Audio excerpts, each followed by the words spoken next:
avatars of gods. Okay, yeah. So, if from within this worldview, how do we see different spiritual paths or even different religions, different conceptions? The Gita says that all people are on my path. Mama vartamanu vartante manushya path. That is 4.11.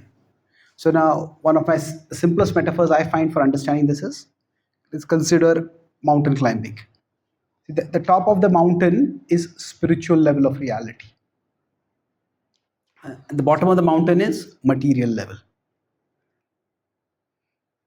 Now, broadly, the various paths in the world, they can fall in three broad categories. One is those who are, if you consider pendulum, those who are exclusivist. Exclusivist people say that we have exclusive rights to God. That you have to follow our path, only then you're going to go to God. If you're not following it, then you're not going to go to God. In fact, you're going to go to hell. So going back to the mountain metaphor, it's like somebody says that this is the only way to the top of the mountain. Now the problem with this is that if the divine, if the ultimate reality is unlimited, why should there be only one way to it? So exclusivism can very easily lead to narrow-mindedness. Now among the exclusivists, there's some category of people who are extremists. So exclusivists are more like a bigger category. Now, what exclusivists do in thought, extremists do in action. What that means, exclusivists say that if you're not following our path, you're going to go to hell. Extremists are kinder. They say, anyway, you're going to go to hell. Why delay it? We will help you get there faster. So both these kind of paths have given religion a very bad name. Now you can go to the other extreme, and there are pluralists. Pluralists say that, oh, there are as many paths to spiritual growth as many human beings are there. Everybody can have their path. Now, in terms of personal autonomy, everybody can have their choice. One's faith or one's spirituality cannot be legislated and imposed on anyone.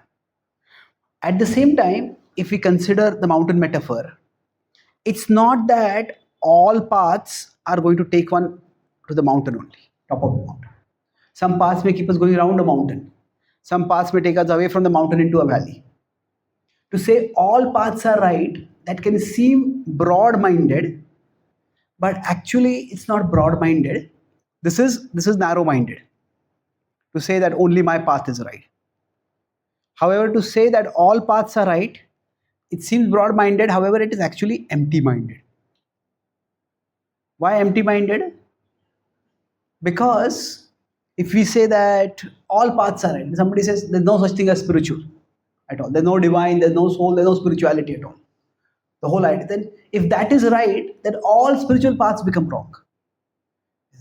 So pluralism as an individual choice, as a political policy, that is fine.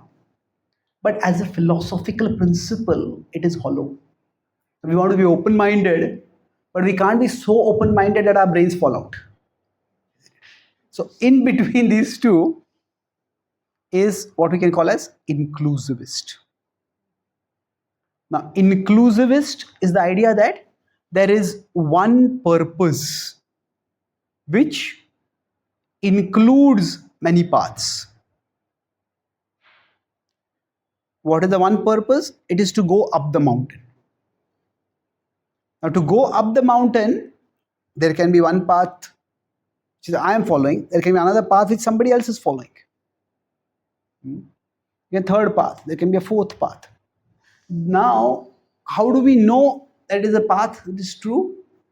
Is it taking us to the top of the mountain? Now, what does that mean broadly?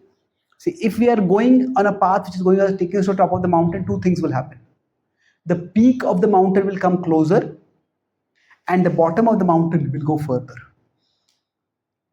So what that means essentially is, if the bottom of the mountain is material consciousness, the top of the mountain is spiritual consciousness. Then material things we'll be less infatuated by them. We will become less addicted to them. We'll be able to let go of them more easily. And the spiritual will become more important for us. So essentially, the path of inclusivism is that, if you want to put it, how do we know? For most of us, I talk about these three truths: there is the soul, there is the world, and there is the divine.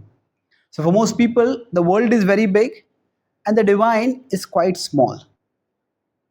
If the divine exists at all, the divine is quite small. But when there is spiritual growth,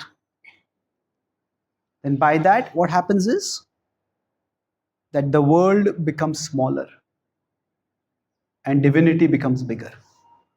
So a person's decisions, are they made uh, based on whether I'll get fame and power and popularity and position in the world, or is it going to help me grow spiritually? So there can be different paths, and there are different paths. The different paths doesn't mean that all paths are the same. All paths, or rather many paths, have a same ultimate purpose. Now, one last point I'll add to this, that while different paths can take us to the top of the mountain, that does not necessarily mean that each path is equally easy. Some paths may be very rocky, some paths may be very marshy, some paths may be very slippery. So the follower of each path can talk about the virtues of their path. And like, there can be allopathy, there can be naturopathy, there can be Ayurveda. These are all modalities for healing. Sometimes some Ayurvedic doctors, instead of healing patients, they focus all their time on criticizing allopathy. Or some allopaths, they may focus all their time on demonizing Ayurveda or naturopathy. Instead of that, the point is that help people get healed. And if people get healed, that's the most important thing. So, in general, on the spiritual path, the focus is not so much on proving my path is better. There is some place for that. But what is much more important is improving. Is my consciousness evolving? Am I becoming a better person? Am I becoming less infatuated by the things of the world? Am I becoming more attached to the divine? If that is happening, then that is a good path for us. Okay. Thank you.